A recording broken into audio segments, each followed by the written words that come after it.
Nós precisamos ler a genealogia de Jesus com muita atenção. Na verdade, a maioria das pessoas pula estes textos de genealogias. Reconheço que se torna cansativo ler a expressão gerou. Entretanto, não podemos passar por cima da árvore genealógica de Jesus. Ela é importante porque nos mostra que Jesus é descendente direto de Davi. Portanto, tinha sangue azul, isto é, possuía direito legal de ser reconhecido como rei de Israel.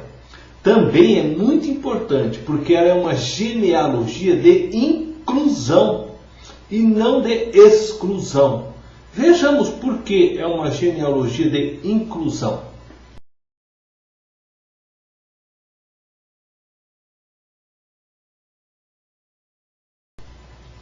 Primeiro, porque valoriza as mulheres. Mateus 1, verso 3, 5, 6, 16, cita algumas mulheres. 5 mulheres são mencionadas nessa árvore genealógica. A menção dos nomes dessas 5 mulheres não estão aí por acaso. Foi providência do Espírito Santo de Deus. Não era costume dos judeus incluir as mulheres em suas árvores genealógicas. Entretanto, Deus as incluiu em sua lista. A sociedade pode desvalorizar as mulheres, podem recriminá-las por serem do sexo mais frágil, mas Deus as valoriza.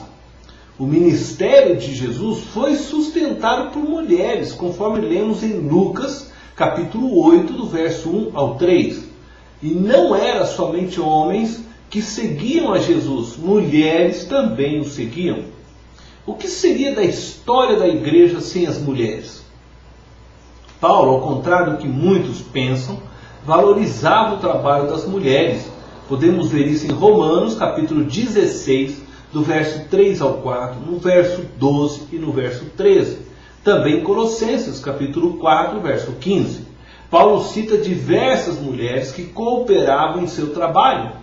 Chega a dizer que uma delas era como uma mãe para ele.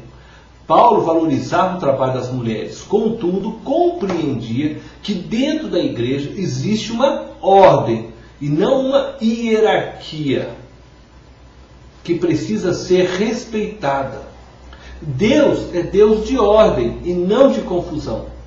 O homem é a cabeça, mas isso não significa que a mulher é menor do que o homem ou que Deus usa somente homens. Significa que as mulheres devem cooperar juntamente com os homens para o ministério, respeitando-os.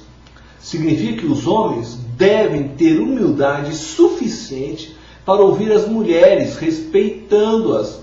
As mulheres casadas eram submissas a seus maridos. As não casadas eram submissas a seus pais. E elas deveriam viver na igreja da mesma forma que em casa. As mulheres perguntavam a seus maridos, davam suas opiniões a seus maridos, e eles falavam em nome da família. Se falasse alguma bobagem, ele era responsável. As mulheres eram sempre preservadas, mas não desvalorizadas. As 5 mulheres representam inclusão de diversos tipos de pessoas na família de Jesus, isto é, na família de Deus.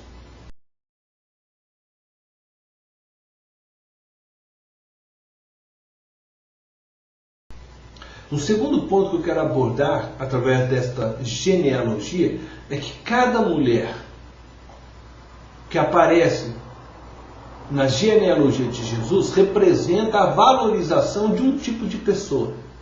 Temos de tudo na linhagem de Jesus.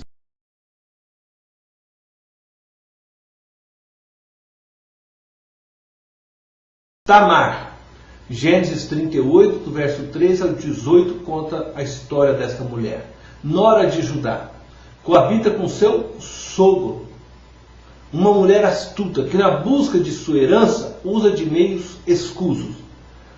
Será que não somos algumas vezes como Tamar?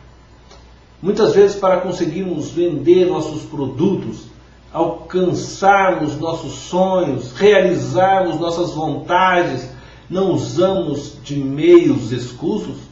Será que não usamos da mentira, da malandragem, da meia-verdade? Alguns vão até mais longe, né? Roubam e até matam se for necessário. Tamar foi uma mulher articulosa, armou a cama para Judá pecar e dessa forma ser favorecida com sua herança.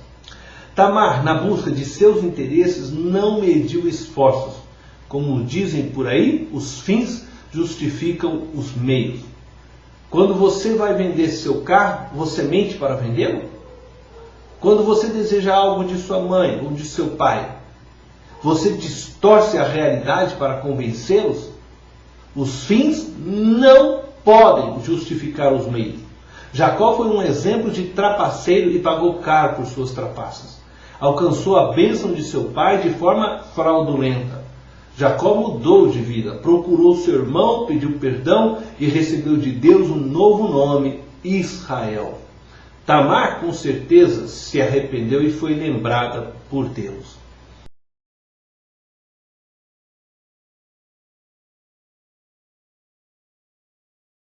A outra mulher que aparece na genealogia de Jesus é Raabe. Sua história está no livro de Josué, capítulo 2, verso 1, e do verso 8 ao 11. Raabe era uma prostituta, estrangeira. Raabe tinha um grande problema, ser estrangeira. Para os israelitas, nenhum gentil merecia sua misericórdia.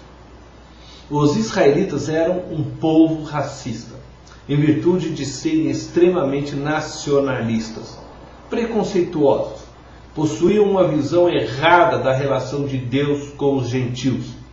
Raabe, para piorar a situação, era prostituta, pecado que para os israelitas era condenado com pena de morte.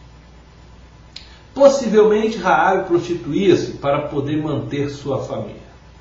Ao incluir Raabe em sua árvore genealógica, Jesus mostra para eles que não é preconceituoso, que não despreza a ninguém por causa de sua condição racial ou social. Não importa se você tem dinheiro ou se você não tem dinheiro, e não importa o que você fazia ou o que você fez até hoje, Ele quer que você seja incluído em sua árvore genealógica. O que importa é o que você vai fazer daqui para frente, uma vez que conheceu o amor de Jesus.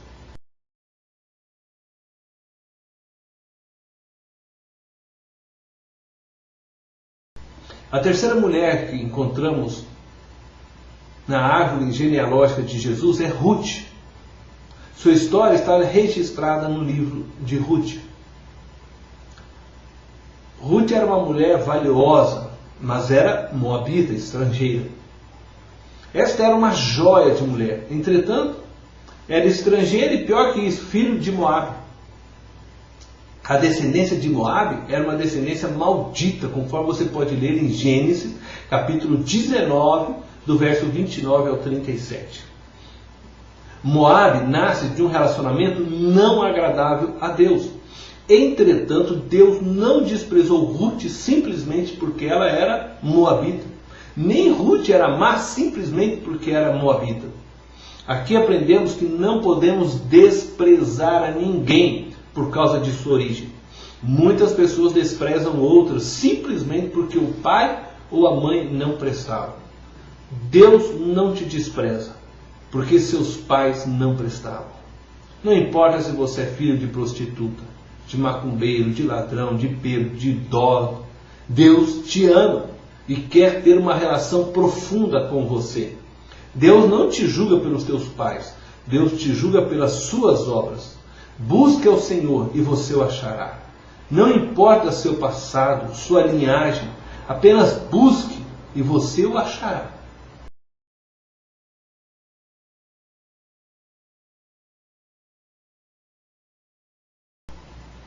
A quarta mulher que aparece na linhagem de Jesus é Betseba ou Batseba.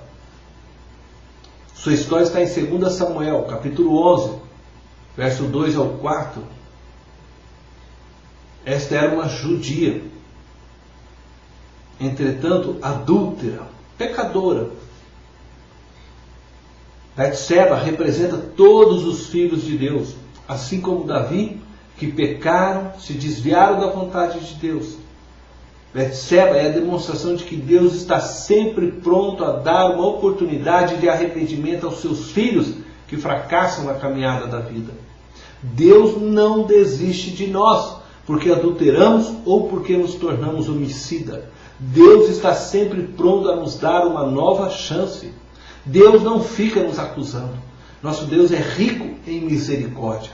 Ele nos acolhe e nos coloca novamente em lugar de honra. Na verdade, Deus exige daqueles que erraram, daqueles que entristeceram o Espírito Santo, arrependimento, uma mudança de atitude. Ele quer saber se estamos prontos para voltarmos a andar com Ele novamente, para reiniciarmos a caminhada da fé ao seu lado, se estamos dispostos a ser fiéis a Ele.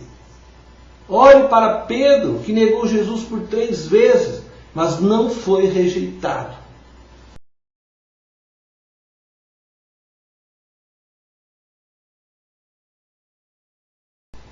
O quinto nome que aparece nessa linhagem é Maria. A história de Maria está em Mateus, capítulo 1, verso 18 ao 25. Maria era uma mulher judia. Diferentemente de Betseba, essa era pura, ingênua, santa. Representa aqueles filhos fiéis, valorosos, que têm se mantido firmes na fé, longe do pecado. Maria era um exemplo para muitos em seus dias. Que susto foi para Maria a visita do anjo e seu recado de que ela daria à luz um menino. Perguntou ela, assustada, como será isso, pois não tenho relação com homem algum? Maria, ao entender a forma como Deus faria com que Jesus fosse gerado em seu ventre, diz, aqui está a serva do Senhor, que se cumpra em mim, conforme a tua palavra. Podemos ler isso em Lucas capítulo 1, verso 38. Maria reconheceu que era serva de Deus, reconheceu que o filho que teria não era um filho comum, não era um filho gerado de forma natural. Maria foi uma mulher sempre firme na palavra de Deus. Muitos que estão na igreja, que nascem em berços evangélicos, filhos de crentes, pensam que Deus não os ama.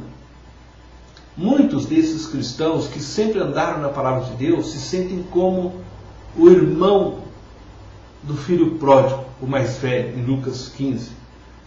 Ouvem testemunho de pessoas que sempre viveram longe de Deus e de como Deus os recebeu e ficam pensando, por que Deus não faz isso comigo?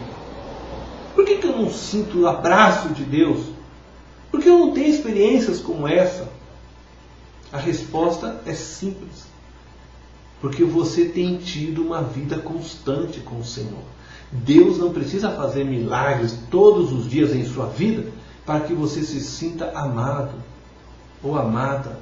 Deus não precisa fazer cair fogo do céu para que você creia que Ele realmente te aceitou. Mas se você deseja, peça a Ele, diga ao Senhor, Pai, eu quero experimentar do sobrenatural, eu quero novas experiências contigo, quero ouvir tua voz.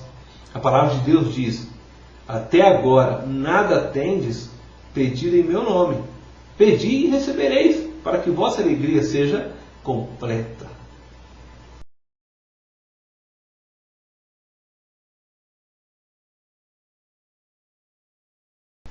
Nosso Deus não exclui a ninguém. Pelo contrário, seus braços amorosos estão abertos a todas as pessoas. Não importa a sua origem, não importa de onde você veio, o que fez, Deus te ama. Deus te abençoe.